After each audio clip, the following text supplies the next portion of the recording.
Right now, your fingers rest on a keyboard designed to solve a problem that no longer exists. The layout was engineered in the 1860s to stop metal arms from crashing together, and it never left. In 1868, a Wisconsin printer named Christopher Latham Sholes filed a patent that would quietly reshape the way every human being on Earth communicates. Before Sholes, if you wanted words on paper, you wrote them by hand. Businesses employed armies of clerks whose sole job was copying documents, letter by letter. A single contract might take a skilled clerk half a day to copy. One mistake meant starting over. Writing was expensive, slow, and bottlenecked by human endurance. Sholes was a printer by trade, a man who lived among machines that stamped letters onto paper at speed.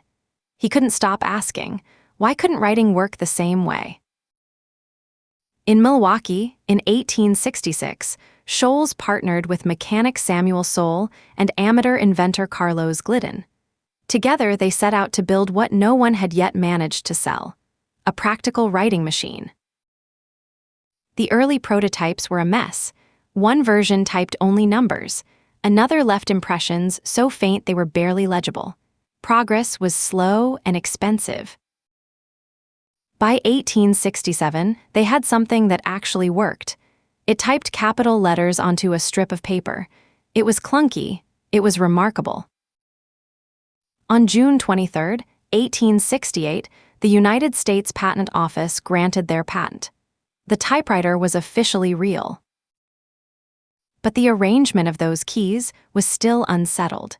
The earliest machine laid letters out roughly in alphabetical order, and that created a serious mechanical problem. Each letter sat on a metal arm, a type bar that swung upward to strike the page.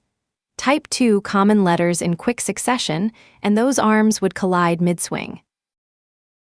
The machine would jam. The type bars would lock together in a tangle of metal. You'd have to stop, reach in, and pull them apart by hand.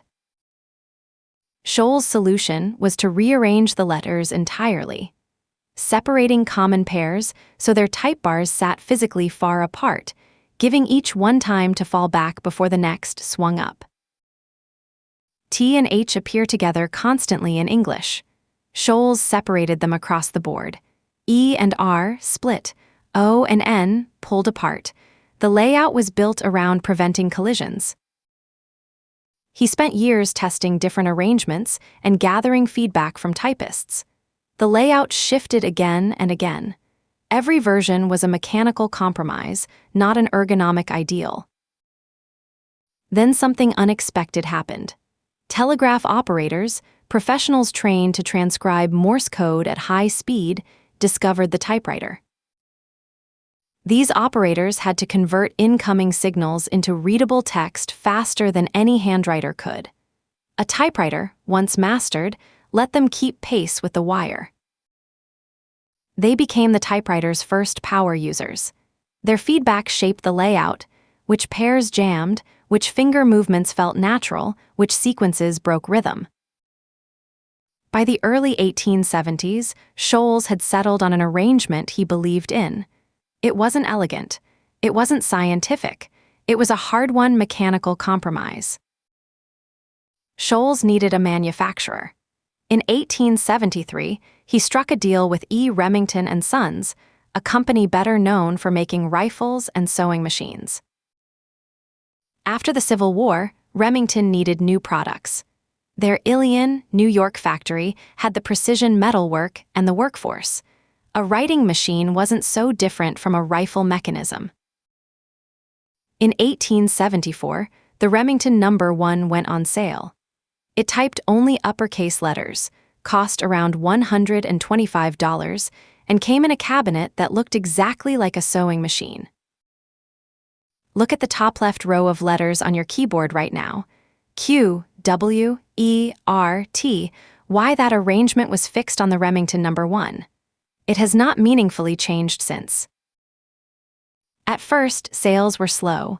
Most Americans had never seen a typewriter. Some considered it rude to send a typed letter, too cold, too mechanical, too impersonal. Among the early converts was Mark Twain, who in 1874 submitted what he later claimed was the first typewritten manuscript ever delivered to a publisher. In 1888, a public contest in Cincinnati pitted a skilled handwriter against a trained typist on a Remington. The typist won decisively. Audiences were convinced. Through the 1880s and 90s, typewriters spread across business offices in America and Europe. With them came a new professional workforce, trained typists, many of them women. Typing schools opened in every major city. Each one taught the same layout. Every graduate was fluent in QWERTY and in nothing else. By 1900, QWERTY was so embedded in office culture that changing it would have required retraining hundreds of thousands of workers at once. The window for alternatives had closed. Sholes himself had already stepped back. He sold his typewriter rights to Remington for a modest sum and spent his later years largely out of the spotlight. He died in 1890. For decades, QWERTY faced no serious challenger. Competing manufacturers adopted it to attract trained typists. The layout became inseparable from the industry itself. Then, in 1936, a University of Washington professor named August Dvorak filed a patent for a radically different keyboard, one he had spent years designing from the ground up. Dvorak placed the 10 most common English letters on the home row, where fingers rest without moving.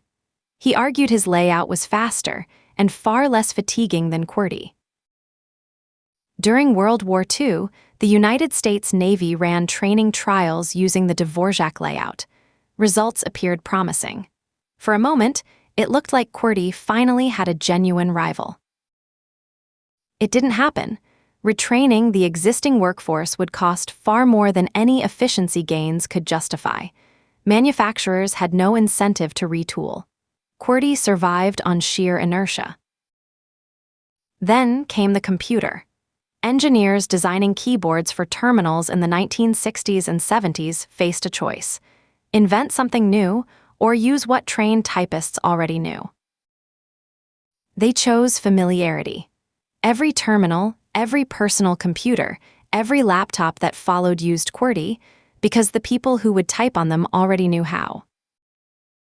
When smartphones arrived in the 2000s, engineers had a blank screen and total freedom. They could have designed any layout imaginable. They chose QWERTY. Today, QWERTY appears on billions of devices, smartphones, laptops, tablets, adapted across dozens of languages and scripts. One mechanic's workaround, replicated everywhere. Economists call this path dependency. An early decision, made for practical and temporary reasons, becomes so embedded in the world around it that reversing it costs more than tolerating it forever. The original problem QWERTY solved disappeared long ago. Electric typewriters eliminated mechanical jamming by the mid-20th century. Digital keyboards have no type bars at all. The solution outlasted the problem by decades. And yet you are still typing on an arrangement of letters engineered to stop metal arms from crashing, designed in a Milwaukee workshop, in the 1870s, for a machine that no longer exists. Alternatives do exist. Every major operating system offers the Dvorak layout as an option. The Colmec layout, designed in 2006, has a devoted following among speed typists. But surveys suggest fewer than 2% of typists use anything other than QWERTY. The cost of relearning every keystroke from scratch is simply too high for most people to bear. Every word you type, every message, every search, every document begins with a layout engineered around mechanical constraints from the 1860s. It was never meant to last this long.